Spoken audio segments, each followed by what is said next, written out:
Let's Mike day special. नमस्कार, let's Mike में आपका स्वागत है डे स्पेशल के साथ। मैं राखी जैन। रात के 8 बजे थे। टेलीविजन पर अचानक प्रधानमंत्री नरेंद्र मोदी आए और बोले, आज आधी रात से 500 और 1000 रुपए के नोट अमान्य हो जाएंगे। ये एक ऐसा ऐलान था जिसने देश की अर्थव्यवस्था को नहीं, हर घर, हर जेब, हर सोच को झकझोर दिया। 8 नवंबर 2016 भारत के इतिहास की वो रात जब लोगों के हाथों में मौजूद कागज का रंग तो वही था, पर उसकी कीमत शून्य हो चुकी थी।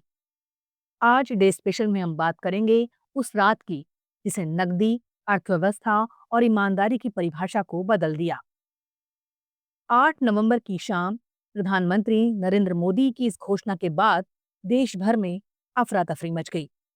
एटीएम के बाहर लंबी कतारें लग गईं, लोग बैंक पहुंचने की तैयारी में जुट गए। सरकार का कहना था ये कदम काले धन, जाली नोट और आतंकवाद के वित्त पोषण को रोकने के लिए जरूरी है। प्रधानमंत्री ने इसे ईमानदार भारत की दिशा में क्रांति कहा। नोटबंदी का तुरंत असर दिखने लगा क्योंकि उस समय भारत की 86% नकदी यानी लगभग 15 करोड़ 44 लाख रुपए इन्हीं नोटों के रूप में प्रचलन में थे। अचानक बाजार में नकदी का प्रवाह थम गया। छोटे व्यापार ठप पड़ गए। किसानों को फसल बेचने में दिक्कत आने लगी और आम लोग जिन्हें अपनी रोजमर्रा की जरूरतों के नकद चाहिए था, वो बैंक की लाइन में खड़े नजर आए। लेकिन उसी समय सरकार का संदेश साफ था, थोड़ी तकलीफ पर लंबे समय का लाभ।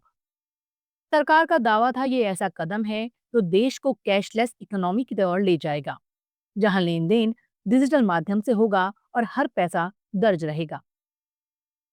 भारत में पहली बार नहीं था जब नोटबंदी हुई। पहली बार 1946 में 1000, 5000 और 10,000 रुपए के नोट बंद किए गए थे।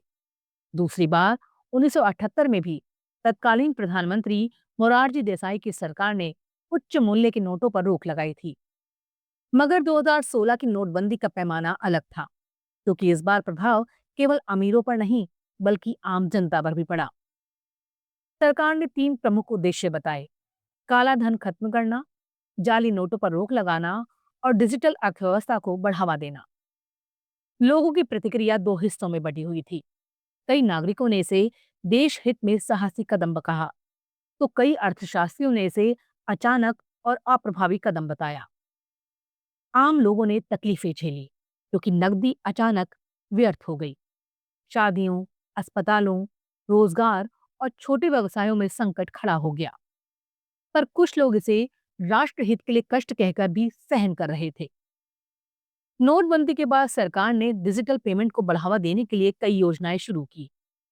भीम ऐप, यूपीआई, पेटीएम और गूगल पे जैसे प्लेटफॉर्म तेजी से लोकप्रिय हुए। लोगों ने पहली बार क्यूआर कोड से चाय खरीदना सीखा। सब्जी वाले ने भी स्कैन करो, पे करो कहना शुरू किया।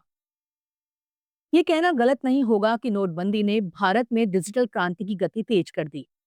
रिजर्व बैंक की रिपोर्ट के अनुसार डिजिटल लेन देन में अगले 2 सालों में 500% की वृद्धि हुई। नोटबंदी के परिणाम आज भी बहस का विषय हैं। आरबीआई के आंकड़ों के मुताबिक नोटबंदी के बाद लगभग 99% नोट बैंकिंग सिस्टम में वापस आ गए।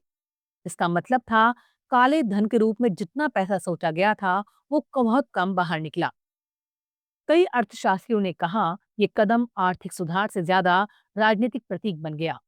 वहीं नोटबंदी ने हमें सिखाया कि अर्थव्यवस्था केवल अंकों की बात नहीं, ये विश्वास की भी बात है। लोगों ने पहली बार महसूस किया कि पैसे की ताकत सरकार के आदेश से बदल सकती है और इस अनुभव ने हमें अपने वित्तीय व्यवहार को समझने पर मजबूर किया।